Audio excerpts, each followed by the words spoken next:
जय गुरुदेव। एक knowledge sheet पढ़ते हैं गुरुजी के। गुरुजी कहते हैं कि तुम किसी व्यक्ति के बारे में किसी व्यक्ति से सुनी हुई बातें या विचार मत दोहराओ।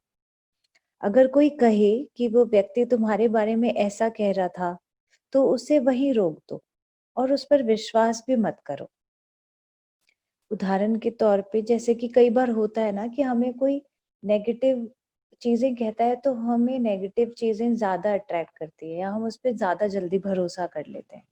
तो गुरुजी कहते हैं कि we easily trust that people who say negative things about us or about anyone, है ना। तो stay away from these things। जब कोई तुम्हारे पे सीधे आरोप लगा रहा है तो यह जान लो कि वह तुम्हारे बुरे कर्मों को ले रहा है। तो उसे जान तो उसे तो यह जान लो कि वह तुम्हारे बुरे कर्म ले रहा है और उस पर ध्यान मत दो, उस पर विश्वास मत करो। और यदि तुम गुरु से निकटता में से एक हो, गुरु से निकटतम महसूस करते हो, तो तुम संसार के सारे आरोपों को हंसते हुए ले लोगे। If someone blames us, we just go to them to ask, how dare you to say this to me? But Guruji says, you just relax. Rather, you should be happy that he is taking all the ill deeds, सारे बुरे कर्म वो आपके अपने से ले रहे हैं, तो आपको बल्कि बहुत खुश होना चाहिए।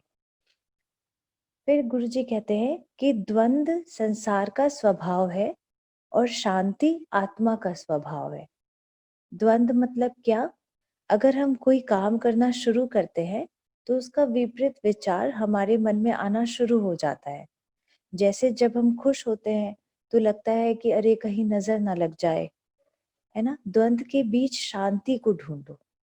जब शांति से मन उबने लगे तो सांसारिक क्रिया से जुड़ जाओ, है ना। तो गुरु जी ने कितना अच्छा मॉडल बना के दे दिया है हमें कि द्वंद्व और शांति दोनों अनुभव कर लो, काम भी कर लो दिन भर का और फिर आ जाओ सुबह साधना कर लो, साथ में सेवा कर लो, सत्संग कर लो। फिर जब इनसे थक जाओ तो आत्मा के शांति क्रिया से जुड़ जाओ। फिर जब यदि तुम गुरु के करीब हो तो दोनों को साथ साथ करोगे। द्वंद्व को समाप्त करने की चेष्टा द्वंद्वों को और ज्यादा बढ़ाते हैं।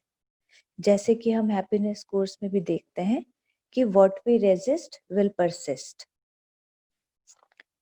फिर गुरुजी कहते हैं कि आत्मा के शरण में आकर विरोध के साथ रहो।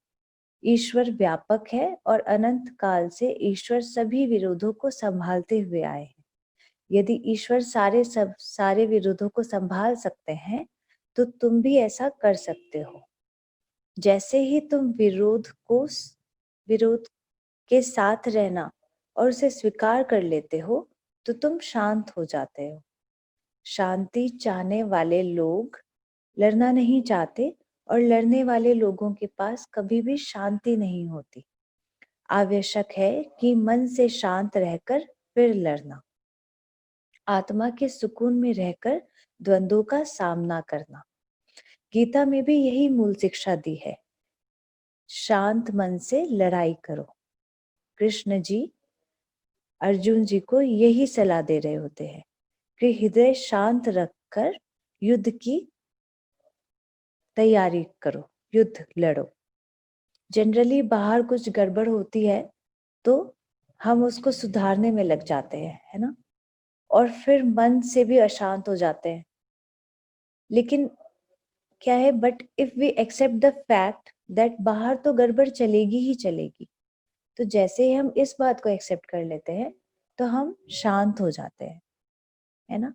मन से जीवन में फिर हम शांत मन से जीवन में काम करना शुरू करते हैं और खुश रहते हैं, है ना। जैसे कि रशिया की समस्या चली, फिर रशिया की समस्या सॉल्व हो जाएगी तो कुछ यूएस की चलेगी।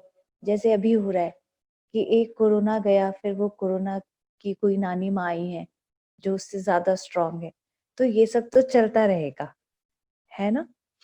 पर संसार में जैसे ही एक विरोध समाप्त होता है तो दूसरा शुरू हो जाता है। ऐसे ही हमारे जीवन में भी है, हमें लगता है कई बार ये समस्या गई नहीं कि दूसरी आई, है ना? कुछ टूट फूट हुआ, ठीक हुआ नहीं घर में प्लम्बर का, कि इलेक्ट्रिशियन को बुलाओ, अब बल्ब फ्यूज हो गया। या शरीर में देखे तो, है ना, जुकाम सही हुआ नहीं कि पेट दर्द शुरू हो गया।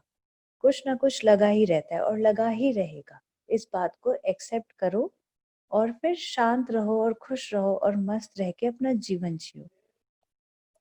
तो तुम इनसे उलझो मत, just accept people and situations as they are.